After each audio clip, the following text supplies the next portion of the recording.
Other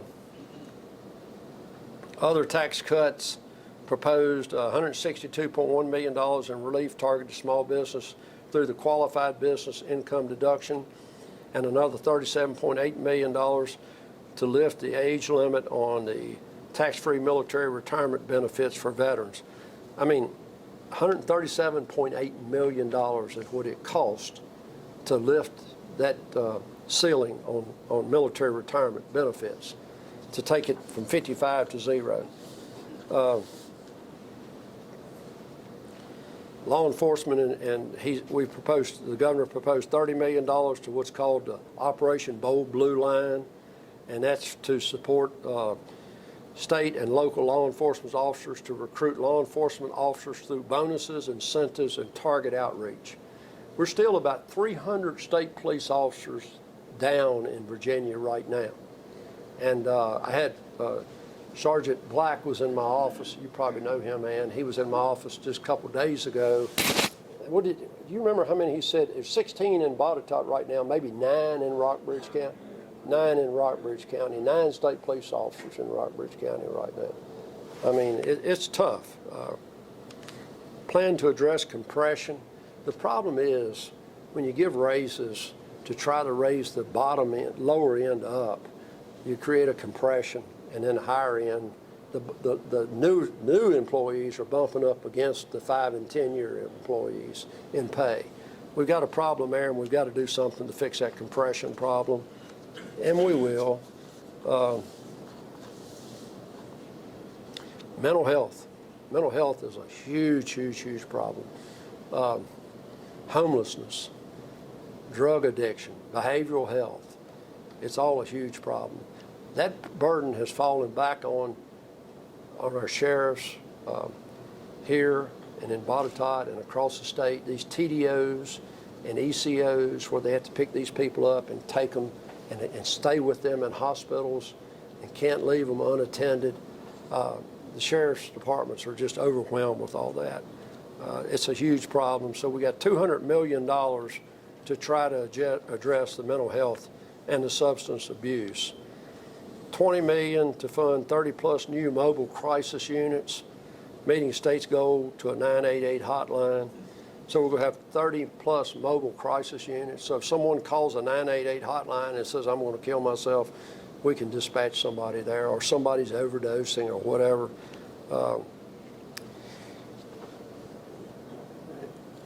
Probably you're going to hear a little bit about school library parental choice, explicit materials in libraries that parents, there's legislation to say that parents have the right to determine if your child should be permitted to view that or should not be permitted to view it. So those documents would be pulled from the shelves of the libraries, put in a particular place, and if you choose to allow your child to look at those or to have those books, then they can.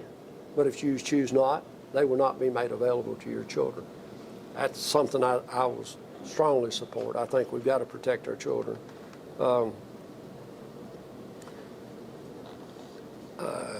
That's just about it. I mean, I know I've covered a lot of subject matter. Are there any questions? You all have questions or anything particular you want to ask? Yes, ma'am. I do. Just focusing on the mental health, which we see a lot here in Alleghany County. I know that the governor's approximately $230 million appropriation to that. That's correct. I don't think any of that involves any kind of pay increases, does it? And I think it's just more of... I'm not sure. I haven't had, the budget document's about that thick. Sure. It's on my desk. I almost brought it tonight to show you. And I will say also, I don't serve on any health committees. Right. So I can't answer, but I know that there was a lot of pushback last year because we did not have any pay increases for our local offices. And as you've noticed on the state level, that's our biggest problem here. I understand. Is retention.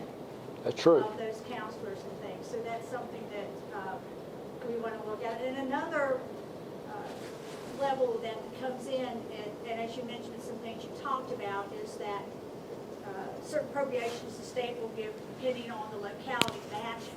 Correct. What we are seeing, and I serve on a local community services board. Yes. What we're seeing is that the local matches, locality matches, because of the financial situation they're in, are becoming less, which reduces the match that we get from the state. Is that something that is being addressed when you made the comment about, well, we'll give 2% if the locality makes 2%? Is that being addressed when the locality doesn't? I can't answer whether or not, and Matt, do you know if it's being addressed? I will say that Senator Deeds and Senator Hanger are really the experts in behavioral health, and Delegate Sickles is pretty well versed on that also. I don't serve on HWI. I was put on the Behavioral Health Commission about 2 years ago, and I didn't ask to be taken off of it, but I sure was glad when I was. It is a very, very complicated matter, and I don't know how we fix it. I think we have to increase our compensation to our healthcare workers and our community service boards. I know I've talked with, what's the lady's name here over the CSB? I can't. Ingrid, many, many times about it, and Ingrid keeps me pretty well informed, but it's a huge problem, and I would be surprised if we're not addressing some pay compensation there. Now, one thing we're doing, and I don't agree with, a lot of what we're doing is bonuses versus pay increases. Right. Keep in mind, the reason we're doing that is we know we're living a short life on these dollars we have. And when you give raises, they're reoccurring expenditures. When you give a bonus, that's a one-time expenditure. But still, we're not going to fix the problem with bonuses. If there is a problem and it's going to take additional revenues or compensation to fix it, we just will bite the bullet and fix it. And so I feel, and that's what we've done with law enforcement. We've given raises to law enforcement. So I've not looked at the behavioral health portion of the budget just yet to see what the governor has intended to do. But I would venture to say there are pay raises for CSB employees, because I know there were a lot of upset people last year because there were not pay raises. Well, I appreciate that.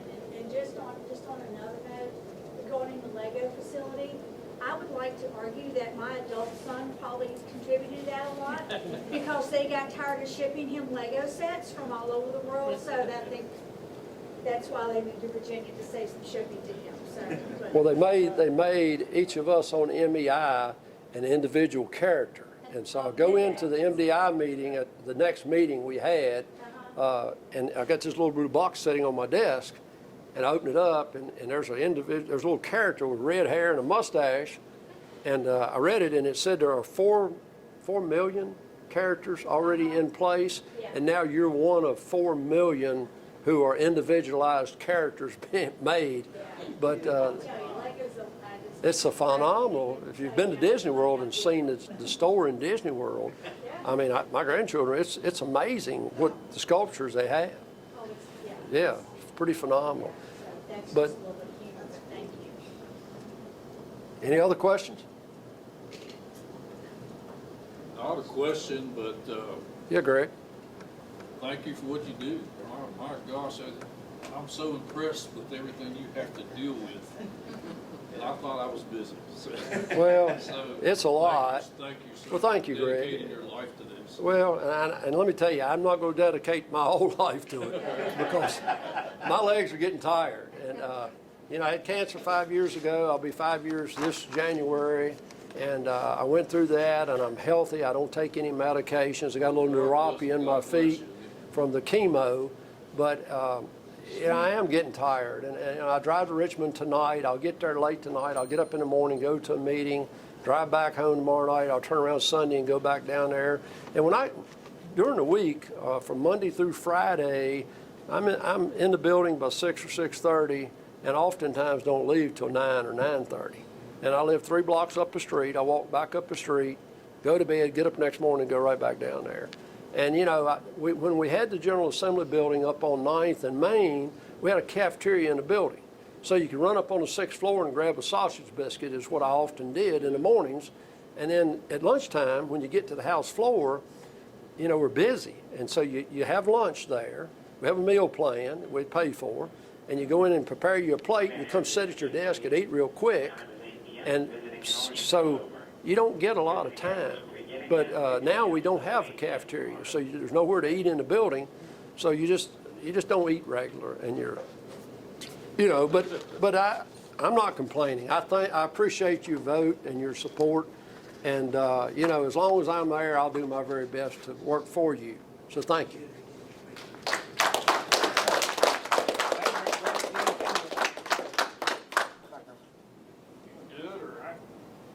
Terry, we've got a little something for you. Sure. We've got a certificate of appreciation. Thank you. Thank you.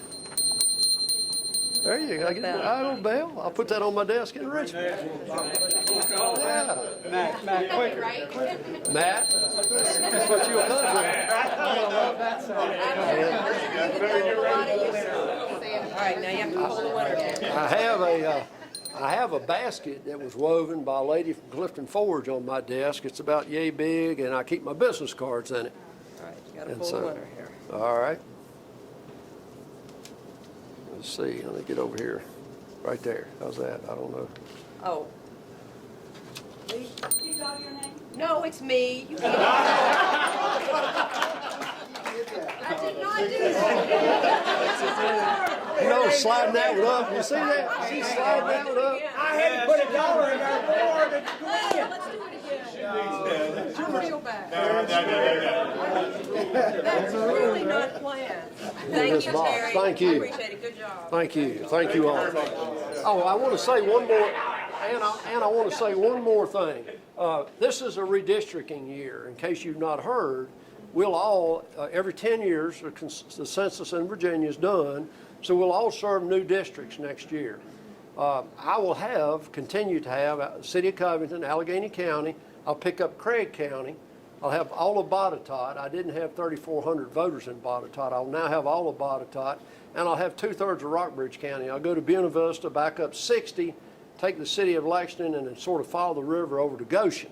That'll be my new district. So how many constituents do you have? I represent about 83,000. 83,000? Yeah, that's correct. And now the Senate district is Creed will no longer have this area. Creed lost this area. He got put in with, he'll go to Charlottesville. He'll have to go, and he's being contested by a lady named Sally Hudson in Charlottesville. You know, there'll be new districts. There'll be a primary in the spring, and you'll decide who you want to be your candidate, both Republican and Democrat. And then there'll be election in November, and in January, the new districts will be in place. So I should have told you all that earlier. Well, I'm gonna say one thing. I appreciate what you said about the pad sites and your understanding of the needs in our community for that, because, you know, it's a significant investment that's being made, and it needs to be funded, and we need jobs here. Big So time. from that standpoint, we appreciate your understanding of the importance from our perspective, and that you're looking at the whole district in that regard, too. Well, you know, we have a medical grade marijuana facility that's going to be locating here, How many will they employ? about 100, and they're going to be really good paying jobs. And, you know, a couple years ago, I was in a General Assembly, and there was a young person in a wheelchair and had seizures all the time, just constantly having seizures. And marijuana oil derivatives did away with most all of their seizures.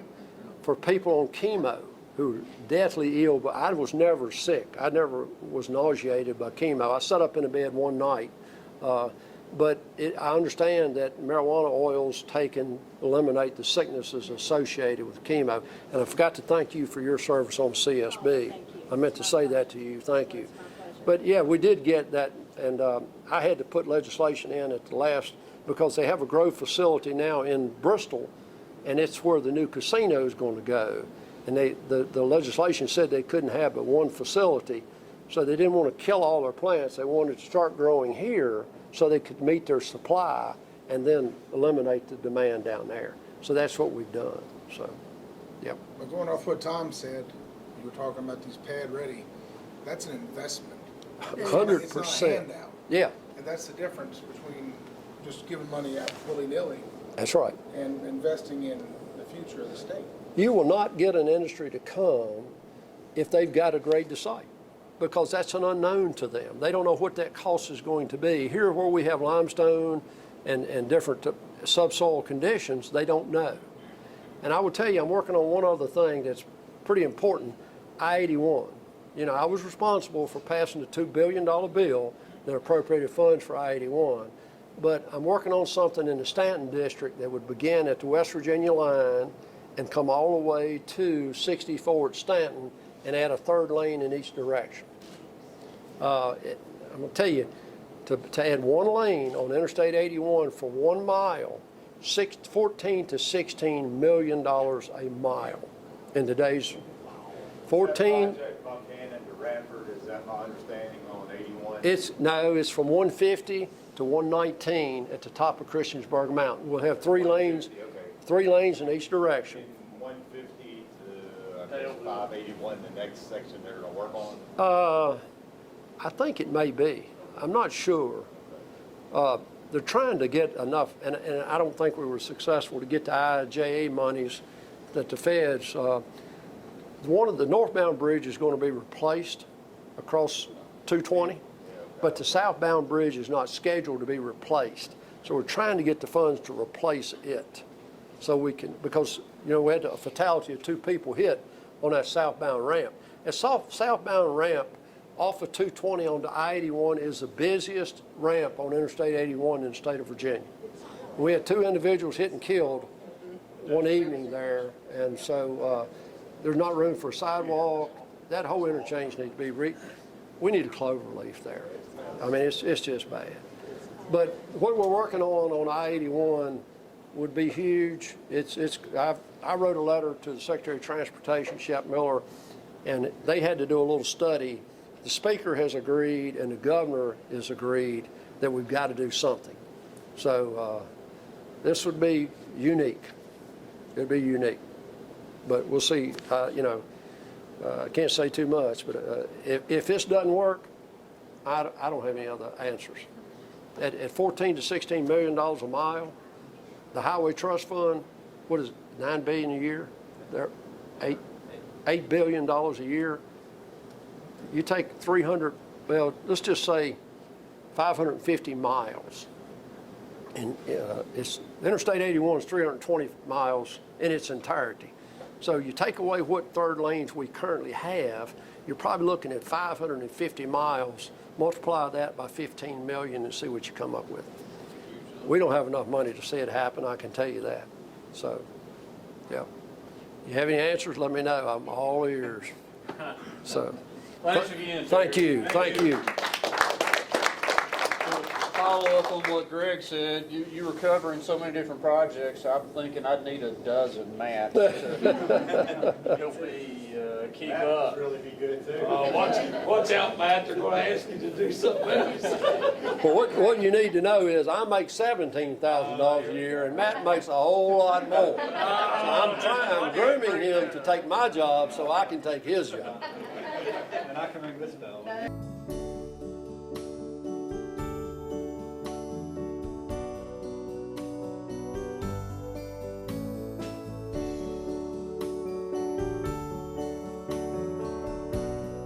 Pre-planning a funeral presents a loving and considerate gift to your family. Making decisions now provide a framework for future choices. We invite you to stop by the funeral home. Let us answer any questions you may have about pre-funding or pre-arranging a funeral service.